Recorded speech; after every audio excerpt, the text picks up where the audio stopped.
하나님 말씀 사도행전 6장 1절에서 7절 말씀입니다. 사도행전 6장 1절에서 7절까지 함께 읽으십니다. 시작.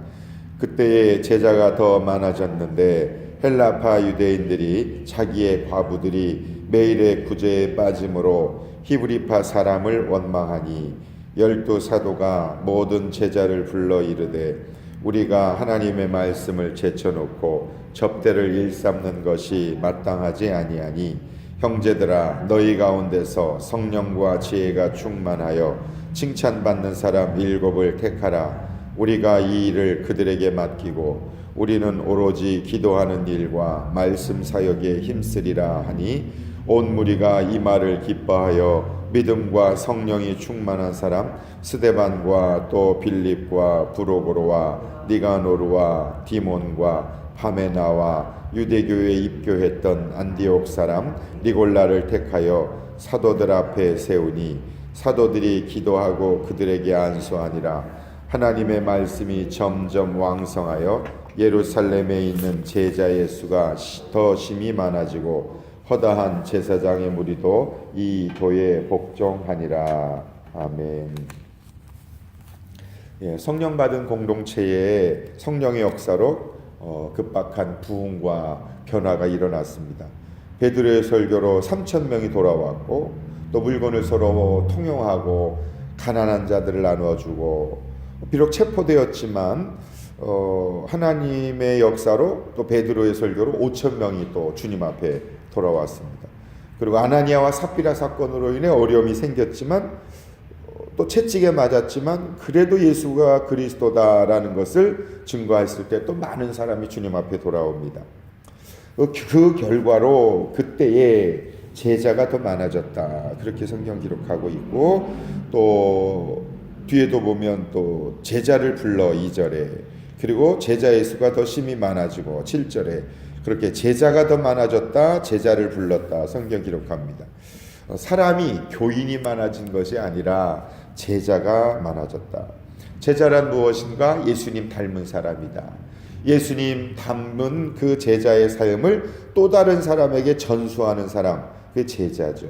예수님께서도 부활하신 다음에 하시기 전에 제자 삼으라 말씀하지 않으셨습니까? 그래서 교회는 제자 삼는 일에 애를 써야 됩니다.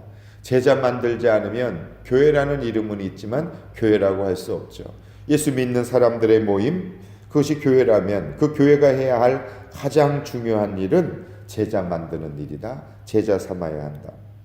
그러나 제자가 아무리 많아져도 문제는 사라지지 않았다. 어떤 문제인가 하면 먹는 문제가 생겼습니다. 헬라파 유대인들은 헬라 지역에서 살다가 다시 예루살렘으로 이민 온 사람들이죠. 역이민자들. 그리고 히브리파 사람들. 그 사람들도 다 혼자 살아가는 도움이 필요한 사람이었는데 히브리파 사람들은 매일매일 구제비를 받았습니다. 도움을 받았지만 이방에서 온 사람들이니까 그랬는지 무슨 이유인지 모르지만 하여튼 구제에 빠졌습니다. 먹는 문제가 얼마나 심각합니까? 매일매일 가난하니까 도움을 받아야 먹을 거 살 수가 있는데 거기에 빠지니까 원망이 터져 나오게 된 것이죠. 왜 빠졌을까? 우연일까? 의도된 것일까? 알 수는 없습니다. 그러나 매일의 구제에 빠졌다. 제자가 많아져도 사람인지라 문제는 있다. 사도들이라 할지라도 그들도 실수가 있고 연약함이 있다는 것을 알 수 있습니다. 그런데요, 그런 실수와 그 원망들이 오히려 신약 교회의 7명의 성령 충만한 일꾼들을 세우는 계기가 되었다라고 하는 것이 참 중요한 것 같습니다. 문제가 없는 곳이 어디 있습니까? 문제가 있지만 그 원망과 그 갈등과 문제를 어떻게 해결해 나가느냐, 그것이 더 중요한 것 알 수 있지요. 만약에 구제에 빠졌지만 원망이 없었다면 어떻게 됐었을까? 그 원망이 계속 쌓여져서 나중에는 교회에 큰 어려움이 생겼을 것이 분명한데 그 원망을, 불평을 외면하지 않고 귀 기울여 들었다라고 하는 것을 알 수 있습니다. 나는 가족이 하는 원망을 듣고 있는가? 나는 성도들이 하는 원망의 소리를 외면하지는 않는가. 그런 어떤 불평이나 원망의 소리를 듣고 어려움이 있구나라고 하는 것을 자세히 살펴보는 깊은 관심, 그런 것들을 깨닫게 됩니다. 2절에 보니까 12사도가 모든 제자를 불렀습니다. 내가 만약에 사도 입장이었으면 어땠을까? 사도가 누굽니까? 얼마나 위대한 사람입니까? 그림자라도 덮이면 병이 고쳐지는 사람들입니다.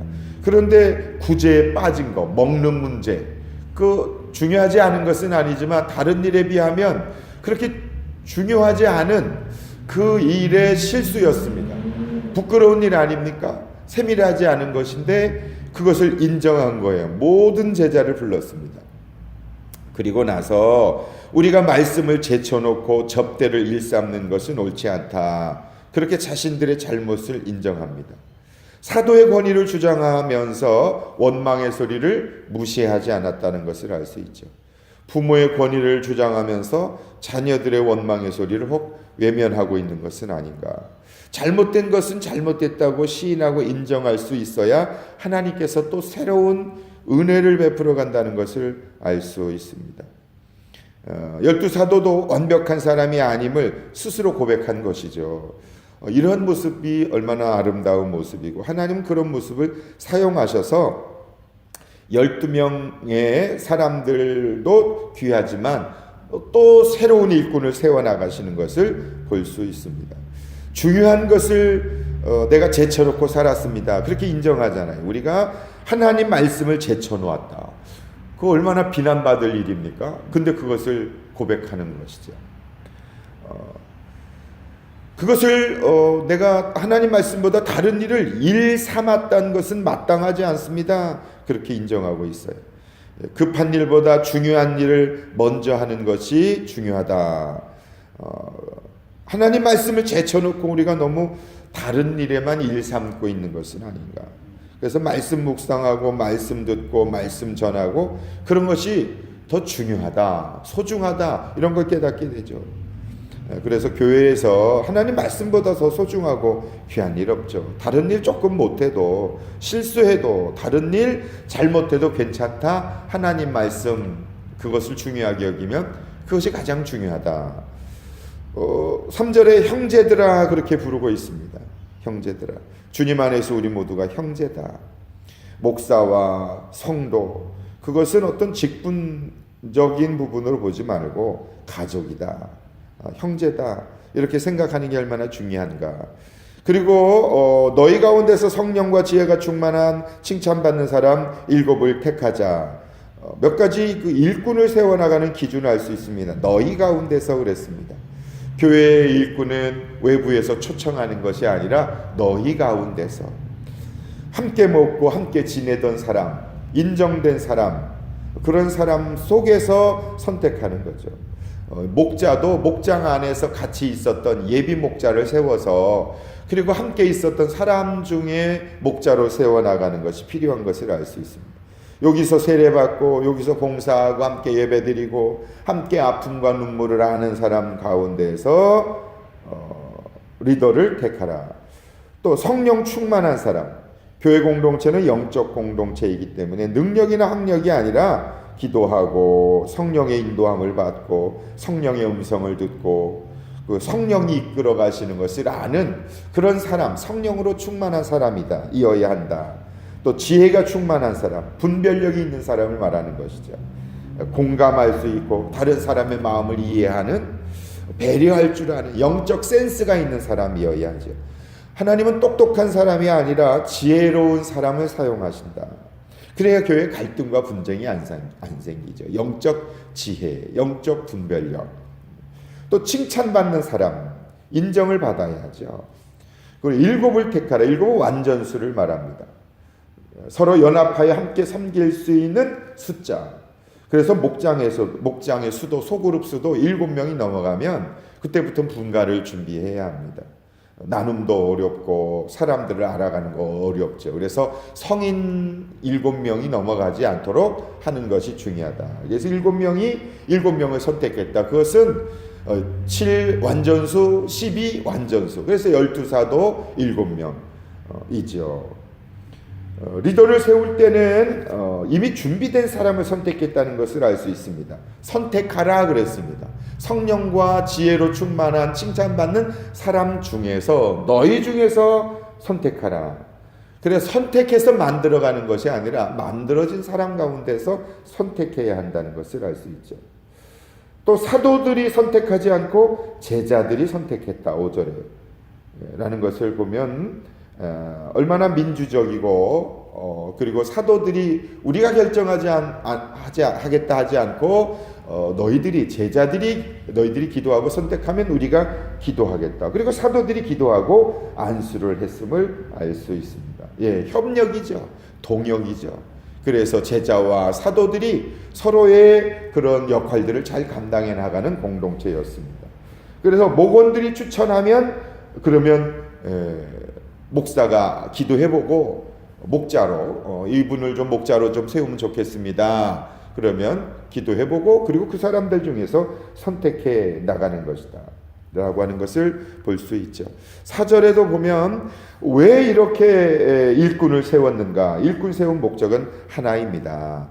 우리는 오로지 기도하는 일과 말씀 사역에 힘쓰리라. 영적 지도자의 역할은 기도하는 일과 말씀 사역에 힘쓰는 것이다. 다른 일에 너무 연연하지 마라. 그리고 제자들도 다른 일에 신경 쓰지 않도록 그렇게 일꾼을 세워서 그들이 구제하는 일, 봉사하는 일, 사람들 돕는 일, 이런 일들은 7명의 일꾼이 했고 사도들은 오직 말씀하고 기도에 집중했다.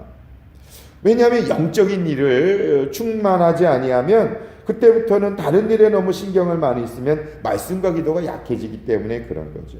영적으로 고갈되면 인생이 지치고 힘들게 됩니다. 그래서 영적인 일에 사도들은 충만했다.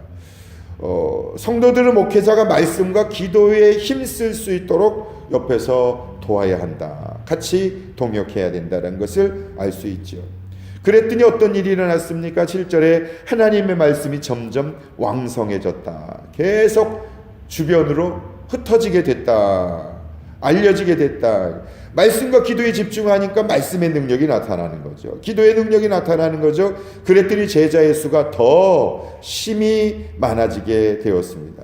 말씀이 역사하니까 제자가 늘어나게 되는 것입니다. 말씀이 역사해야 제자가 늘어나는 겁니다. 말씀이 기도가 역사하지 아니하면 사람은 늘어날 수 있지만 동일하게 문제도 같이 많아질 수 있습니다. 그래서 말씀과 기도가 충만하면 그러면 제자가 많아지는 것이 오늘 성경의 말씀입니다. 목장에서도 말씀과 기도에 목자가 충실해야 합니다. 그래야 그 목장 안에 소그룹 안에 제자가 많아지는 것입니다. 그래서 목녀가 하나님 앞에 엎드려 말씀과 기도로 충만할 때 목원들이 성령과 지혜로 충만해지는 준비를 할 수 있다는 것을 기억해야 하는 것을 말씀을 통해 배우게 됩니다. 오늘 말씀은 원망의 소리를 귀 기울여 들었다. 불평을 외면하지 말자. 그리고 잘못을 인정했다. 그리고 무엇이 중요한지를 깨달았다. 그리고 신실한 리더들을 성경적 방법에 따라 성령의 인도함에 따라 선택했고 본질적 사역인 말씀과 기도에 집중했더니 하나님의 말씀의 능력이 사방으로 퍼져가게 되었다. 그리고 예수 믿지 않을 것 같은 절대로 믿지 않을 것 같은 제사장의 무리도 예수 그리스도의 복음에 순종하며 믿음을 갖게 되었다라고 하는 것을 볼 수 있습니다. 하나님의 기적과 능력이 드디어 제사장의 무리들까지 이어져 가고 있습니다. 우리에게 적용해 본다면 하나님 말씀보다 더 중요한 건 없습니다. 예배드리고 큐티하는 것, 그거 기도하는 것 가장 소중하게 여겨야 한다. 그리고 성령과 지혜로 충만한 주님의 제자들을 만들어가는 일, 그것이 교회의 사명과 우리 모두의 사명이다라는 것이죠. 개인적으로 적용을 하면 말씀과 기도가 충만하면 내 삶이 왕성해진다는 거죠. 은혜로 가득하고 주변으로 그리스도의 영향력들을 내 주변으로 계속 흘러보낼 수 있게 될 것이다. 내 힘으로 하지 말고 말씀의 능력을 의지하자라는 것을 오늘 말씀을 통해 주의 음성을 들을 수 있습니다. 이런 은혜가 우리 가운데 넘치길, 교회 가운데 넘치길 간절히 소망합니다. 기도하시겠습니다. 하나님 아버지, 오늘 이 말씀 안디옥 장로교회에 넘치고 이 땅의 교회에 넘치고 하나님 아가페 국제교회에도 넘치고 또 우리가 예배드리는 이 교회 위에도 하나님께서 브리즈번에 있는 모든 교회에도 말씀과 기도의 역사가 왕성한 은혜가 나타날 수 있도록 하나님 은혜를 베풀어 주시옵소서. 예수님의 이름으로 간절히 기도하옵나이다. 아멘. 아멘.